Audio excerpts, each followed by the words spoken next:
మీరు వానికి భయపడు వీనికి భయపడు అంటారు, మంచిదే. నేనెప్పుడు దేవునికి భయపడేది? నేనెప్పుడు దేవునికి భయపడాలా? అందుకు పౌలు ఒక మాట అంటాడు, నేను మనుష్యులను సంతోషపెట్టువాడనైతేనా దేవుని సంతోషపెట్టలేను. దేవుని సంతోషపెట్టువాడనైతేనా మనుషుల్ని సంతోషపెట్టలేను. ఆఖరికి ఎవరు రాకపోయినా నా భార్య, నా కొడుకు, మేమన్నా ముగ్గురైనా నిజాయితీగా బతికి పరలోకానికి వెళితే ప్రభు నన్నేం కొట్టడు. ఏదో ప్రభు వీళ్ళేళ్ళు అవ్వబడింది, వీళ్ళని తీసుకొచ్చినానంటే ప్రభు నన్నేమి తన్నడు. దయచేసి గమనించాల్సింది, ప్రభుకి కావాల్సింది క్వాంటిటీ కాదు, క్వాలిటీ. దయచేసి వినాలి. ప్రతి స్థలంలో మీరు వెళ్ళిన తరువాత బియ్యం కొనండి, నాసు రకంవి కొనవరు. చెప్పులు కొనండి, నాసు రకం కొనరు. ఎందుకంటే డబ్బు పెడతారు. బట్టలు కొనండి, నాసు రకం కొనరు. ఓ గ్లాసు కొనండి, నాసు రకం కొనరు.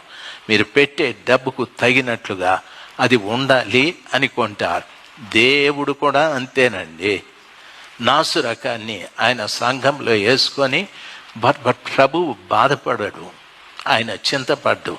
టైం అంటే టైం, భక్తి అంటే భక్తి, భయం అంటే భయం, ఉపవాసం అంటే ఉపవాసం, ప్రార్థన అంటే ప్రార్థన.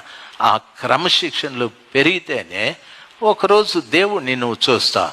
లేకపోతే మీ మేనమామ సంకరం వేసుకొని నరకానికి పోతాడు. ఆ రోజు నీ గురించి నేను లెక్క చెప్పాలా?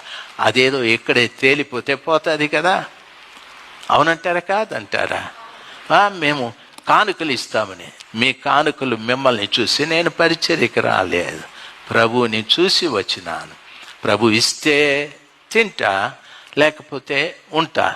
నా భార్య నన్ను తొందర పెట్టేది కాదు, నా కొడుకేం తొందర పెట్టేవాడు కాదు. ఉంటే తింటాం. అట్లా మిగలి పెట్టుకోవాలంటే ప్రేయర్ టవర్, చర్చిలు అన్నీ నేను దేవుని పేరుతో, సొసైటీ పేరుతో రాయను. నా బిడ్డలకు రాస్తే వాళ్ళు ఆస్తిమంతులు అనిపిస్తారు. లేదు, వాళ్ళకి దేవుడు చాలు, వాళ్ళకి దేవుడు చాలు, వాళ్ళకు దేవుడు చాలు. వాళ్ళు ప్రభు దగ్గర నమ్మకం ఉంటే నాకంటే గొప్ప వాళ్ళని చేస్తాడు వాళ్ళని. కాబట్టి ఆస్తి కోసమో, అంతస్తు కోసమో, పేరు కోసమో, ప్రతిష్ట కోసమో, మనుషుల్ని సంతోషపెట్టేకో ఈ పనులకి నేను రాలేదు.